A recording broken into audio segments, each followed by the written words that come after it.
Hello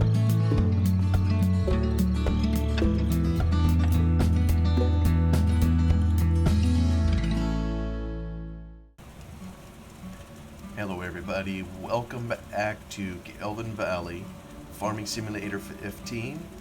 Beautiful map created by Wild Wes. We are in the middle of harvesting one of our steeper fields, field number 4. And once again, of course, Courseplay is acting up. Let's try to help this guy out and make a smooth line along here if we can. Otherwise, alright, can you handle that? Last time the combine kind of died over on the hills, so anyway, let's go help the poor fella out. Is he on a course? Remove combine assignment. There. How about you just wait? Alright, we're gonna head across the... Here we go. You know, we're actually running low on fuel for this fella. Okay. Maybe it'll be just enough to finish the field. We can go back to the main farm yard and refill them with fuel. I think we've got some there. We can do that. It turned around. Anyways, continuing from last session that we had, I was talking about skunks and encounters with skunks, and speaking about the live traps and how my boys had been trapping some skunks, you know, with their cousins, for the express purpose of removing them from the vicinity of our home, the place, you know, where we live and walk and work and all that kind of thing. Well, so they caught a few of these, and I think I was in the process of trying to describe, it's like, once you catch one of these, what do you do with them? You know, and talking about the risk of getting sprayed and having to deal with these little varmints. And so one of the things they tried for a while is they would walk up to the trap with a big sheet in front of them. A couple guys would hold a sheet, and then behind the sheet would be someone who had a towel. And then when they got up close to the trap, they would drop the sheet, and the person behind it would take the towel, and they would quickly put it over the top of the trap. You know, under the guise that if the skunk did spray, at least it would, you know, go into the towel versus the people. So, but I don't think this did very well. I mean, there was a number of wet towels because the poor little thing in there got scared and just blasted everything. He was already kind of worked up, you know, because he was trapped. And it's like, boy, if you could just talk to these animals and somehow convince them you don't mean them any harm. But good luck with that, of course. Now, come on, the combine's down here. You don't need to go up that. What are you going over there for? Come on, dude. It's like he's got to go out and around. All right, the combine's down there. Do you see it? Do you see it, lad? Maybe he'll clear that corner. Yeah, you can do it. The trouble is, I don't know how he's going to get out the door. Faster! At some point, the combine will stop. There we go. He's emptying his load.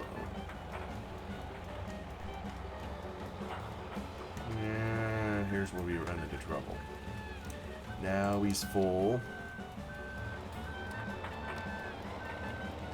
This goes to show the difficulty of computer coding. Oh, and I probably got to go up here. Middle of the field. Don't everybody look. Drive narrow. There we go. Out you go. Alright, I think... Careful, dude. You're going to end up in the rock wash over there. Meanwhile, we're draining him of fuel. I get it on? I did. Alright. So the sheet and the towel approach never really worked very well.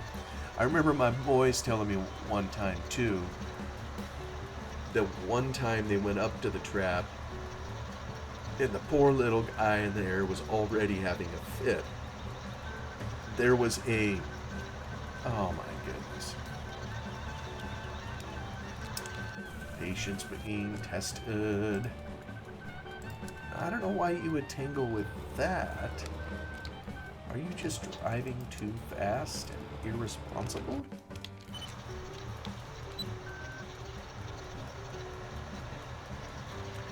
They had some baling twine that I think they used to maybe hold the door open or something. For some reason they had it there. Maybe it was to hold it to the ground.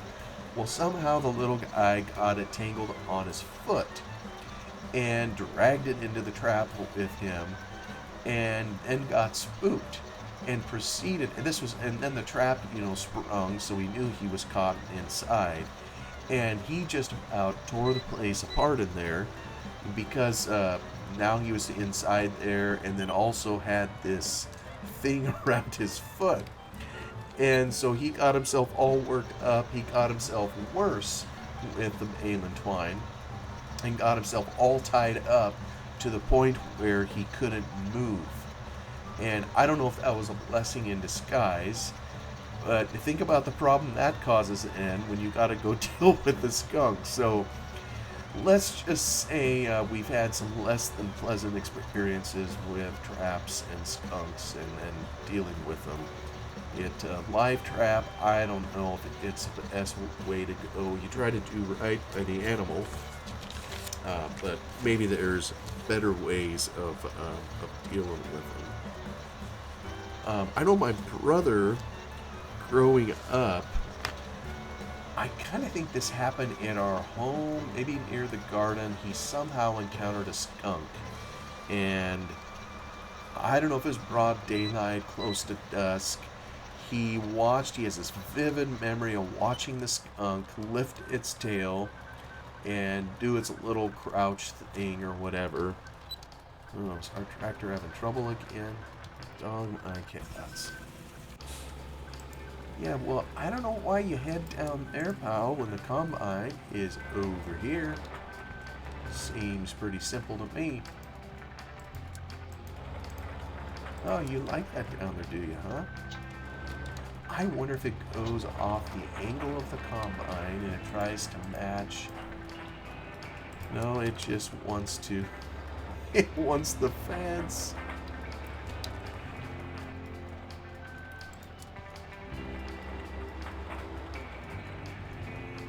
What are you doing? Seriously? I don't get it. I seriously don't get it. What happens if we put you over here? Will you turn around and go find the combine? Have you got that out of your system? This is just bizarre. I think as I was starting to say before, it goes to show how difficult it is to code reality. Here... What in the world? Does this have a... It has a combine assignment. I'm beginning to think these smaller fields here just as well do it all manually. Because this poor fella here sure isn't going to figure it out. Just put a drop in there. There we go. On you go, sir.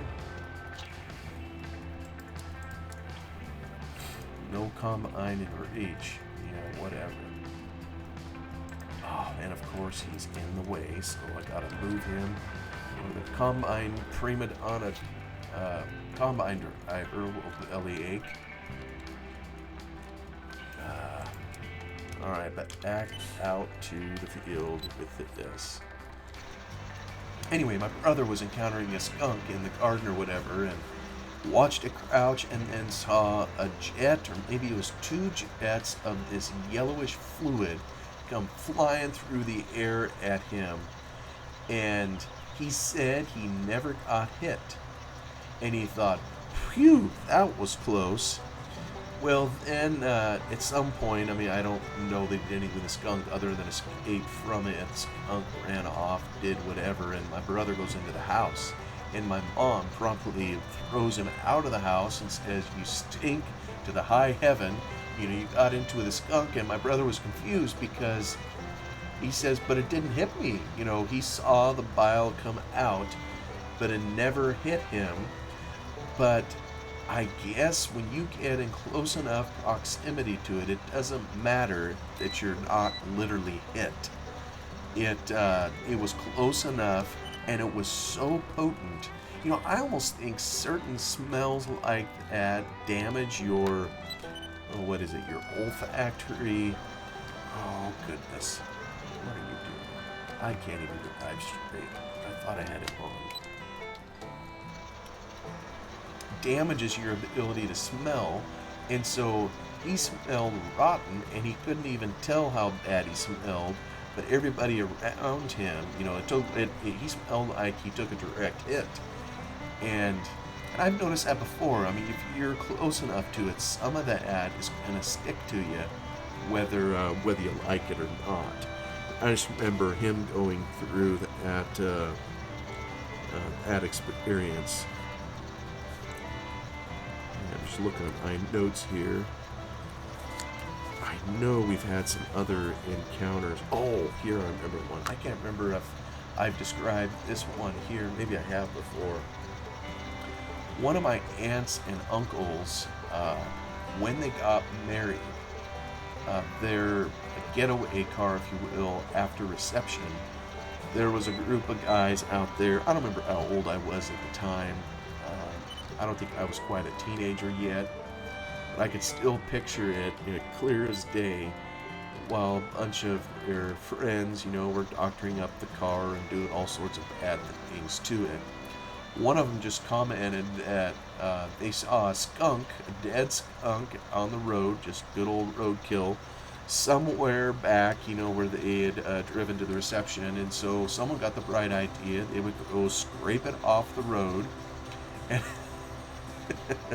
and then they would tie the dead skunk to the bumper of the getaway car. And to keep from tipping off the couple, this would be my aunt and uncle here now, to keep from tipping them off that they had done this, you know, they got the skunk, they tied it on, and then they chucked it under the car. And so it was, you could still kind of smell it. I don't know how long it had been on the road. I think it had been curing for a while. So it was pretty rancid, you know, just from being on the road. But the smell of the skunk bile, I think, had long since, well, I say long. Truth be told, I don't know how long since it had passed. But I seem to recall there wasn't really any odor of the skunk itself. So they threw the carcass kind of under the car, and I remember my aunt and uncle coming out and, you know, getting into their car, and there was rice being thrown, and they had all the other doodads on their car too, you know, the balloons and cans and whatever that they put on getaway cars. And I still have this memory of, oh, here we go again. Are you full? You are not full. But you are looking to escape. But I still have this memory as a kid of just laughing my head off as they left, you know, and just seeing the skunk, it kind of pulled along behind him. I just not have any material. Maybe we can feel just a little bit more. You got something for me, bud? Yeah, not much.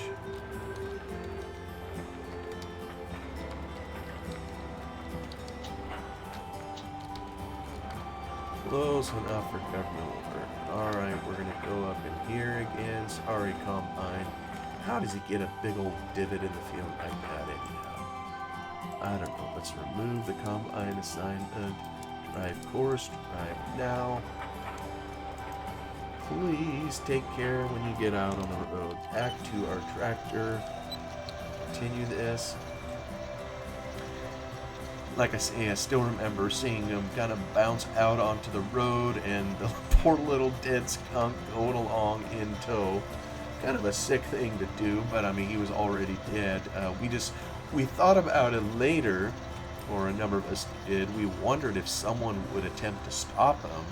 You know, every now and again, some pet owner will tie their pet to the bumper of their car, and then will forget that they've tied them there, and then will take off in the car, which is a horrible thing to do.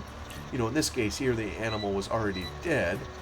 Um, so we wondered if, the police or somebody would stop them for, to let them know that they had a pet or something on there before they would figure out, that there was just a dead skunk on there, that it was roadkill. Anyway, after hearing a story like that, you probably wonder about a family tree and just what kind of rednecks I sprung from.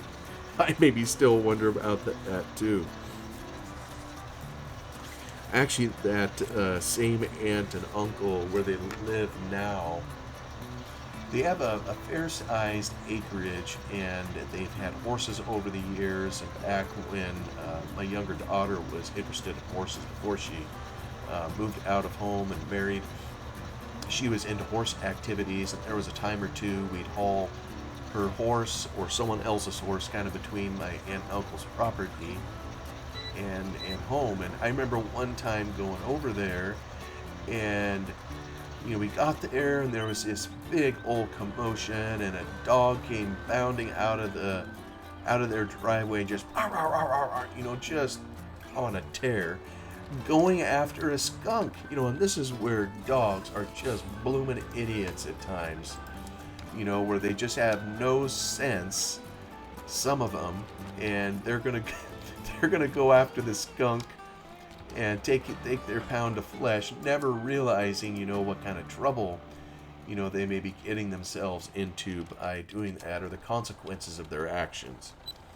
And so this one here, he goes after the skunk, of course, gets it all alarmed, and then, just gets sprayed royally right in front of us as we're driving in, with this horse in the trailer and everything. And then the dog disappears off the road, and I didn't know where it went at the time, but we learned later it went tearing into the house, just sopping wet from skunk bile, and goes right into, I think, the master bedroom of my aunt and uncle, and just stunk the place up. I don't know how the dog got in the house. I don't think it was an indoor dog, but it's just one of those, another skunk encounter that, you chalk up these experiences you have over time. But I'm happy to say I haven't seen a skunk in a while, so that's maybe a knock on wood comment. Yeah, really haven't seen a lot of them, although we're getting towards spring now, so maybe one of these days we'll see more of them out. I seem to recall we'd see more of them maybe in the fall, although I'm not sure why. Maybe they were looking for food. See, what I don't know is if they hibernate. Maybe someone here knows. I can maybe Google it after I get done with this episode. I really don't know what the habits or practices of skunks are. Maybe they hole up somewhere for the winter and sleep through. I just don't recall. Don't recall learning that in school. Anyway, I'd be curious what skunk encounters you all may have had, and whether you've ever been sprayed or otherwise been harmed by one of those animals. Every now and again, or you can probably find it on YouTube, you'll see someone who has a skunk as a pet. I really don't know what kind of pets they make. Maybe they're decent pets. And of course, in order to do that, you gotta have the things descented. I think maybe they take their scent gland out of them so they can no longer spray bile. Yeah, I really don't know. I mean, it'd fall under exotic pets. I can't say I have any desire to ever have one, but I don't know, kind of an interesting concept, I guess, of having a skunk is probably, I mean, if you put it on a leash and take it to the shopping mall or something, it'd probably freak out. It'd be fun to see reactions of people, you know, as you come around them with this. Oops, didn't mean to take that. You know something? I better go. Oh my goodness, how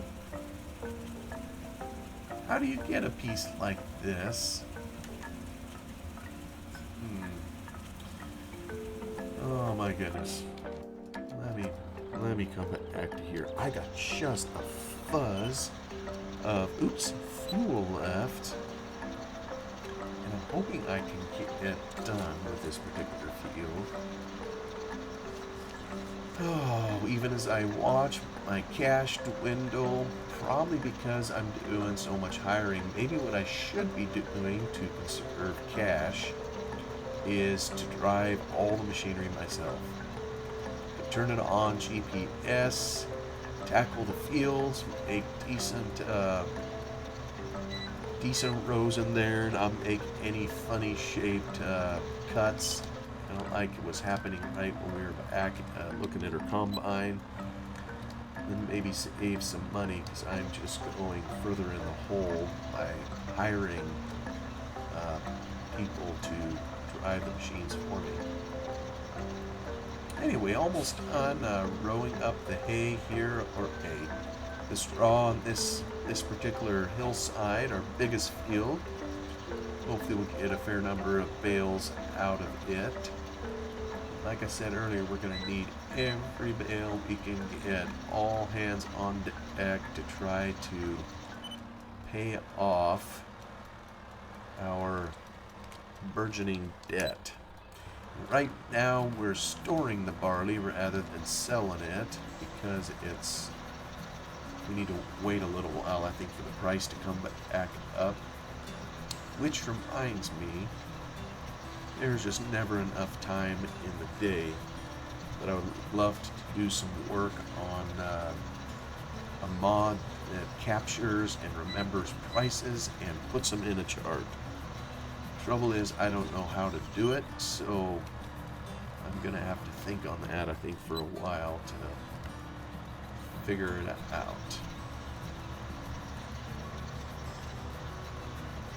Well, the combine is still hired, so presumably he is still harvesting. So maybe we can finish this up here real quick before we head back over to the harvest field. And this field here was so huge, we have several fields now to do after we get this puppy finished. So got maybe one more row in this field, and we'll have her licked.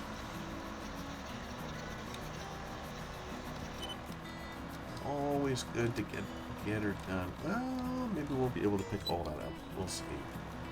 It may grab it. Oh, it did. Good deal. Good deal. Just enough for reach. It was able to get it up. All right. We'll turn off our GPS, and we're going to head for the farm. Horseplay and the combine are playing. Oh, yes, horseplay is in the way, of course. So how about you move yourself?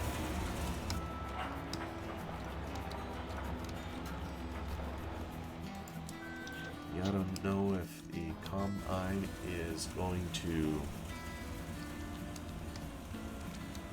Yeah, I'll just take him off hire for the moment.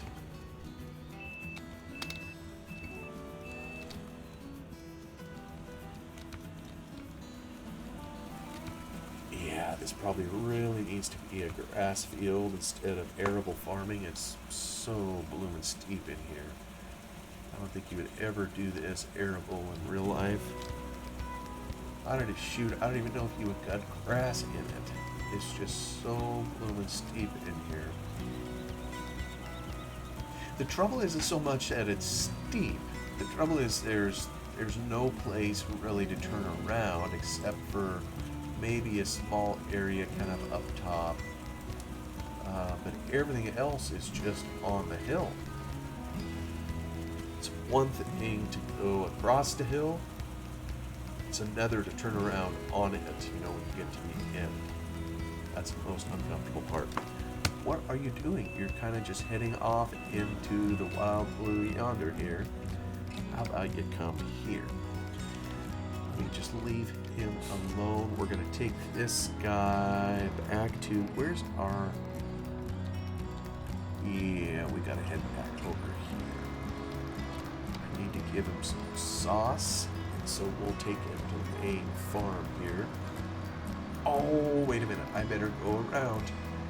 Yeah, I remember the last trip trying to come through here. I had to lower the whole thing. And I had to do some special messing around just to get under the tree. Because I can't even afford a blooming chainsaw to go take care of cutting some trees to make it a little easier to navigate. But that's all right. We'll take the long way. Actually, you know what? No, we won't. We'll just go to the dairy part over here, because I know there's fuel over here. Maybe one more thing on the skunks. I mentioned dogs. We happen to have a dog who's of the breed called Dope. You know that breed? I'm just kidding. She's a chocolate lab. That's technically what she is, but she's coal black in color, but I think she's actually a chocolate, which is maybe why she's such a lovable goat. Yeah, it's going to cost us money. But she has tangled with skunks. We've had her, let me see here, a year and a half now, close to, and she has tangled with skunks multiple times. We have another dog that also has a little bit of lab in her and some beagle. It's an Australian Shepherd. She's not as big a dog. She seems to be a little smarter and will let the other dog take care of the skunk problems, which of course she never takes care of. She just, gets herself all messed up. Alright, we're going to park you right here. Let me just turn you off for the moment. And let me see. You have taken care of everything, bud. Alright, and you know what? You are getting low on fuel too. So you just put out your unloading auger. I seem to recall it doesn't like it when you come up to it and start filling. Well, I guess it's taking it. Alright, well, let's get him up the hill now that we've done this one here. Head on out our makeshift gate and we'll turn. Oh, if we can get out. Oh, yumpin' yuminy. This worked, I think, better last time because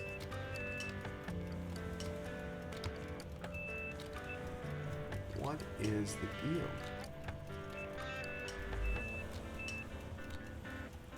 It's like that post has a collision on it. I think we can go through this other part. Well, maybe not. Is that all turned off? Wow. We were able to get in, but it isn't wanting to let us out, except when we force the mat.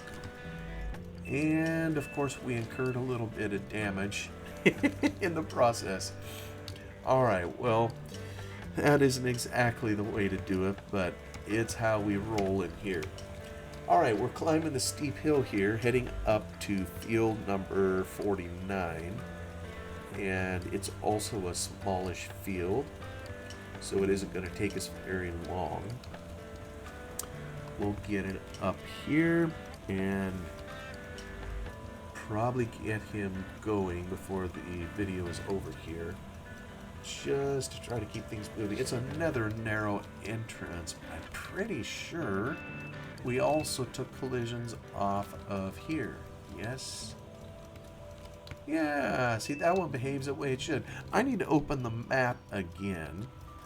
And, oh, let's see here. I need to bring a fuel trailer up here. I need to do a bunch of housekeeping here. Yep, get on the field. Alright, there you go. Okay, this guy here, we're gonna swap out his, let me see, 49. Oh, tell you what, let's just sell this. We'll just take him up to the field and we'll get him in a position to haul straight out of the field. We'll sell some of it. It appears we don't have a route to take it to our storage. So this one here, it's a small field. We'll just sell everything we get out of it, and that will be that. But you all heard the alarm go off, and once again, that's a gift from my dear friend Eustace Farmers. We knew him, or Atomic 67 as he was known later. He is still very much missed. But that's a gift he gave me, and I'm enjoying it. Thank you so much for coming along, and hope you all are having a wonderful day. I will see you on the next one. Goodbye for now.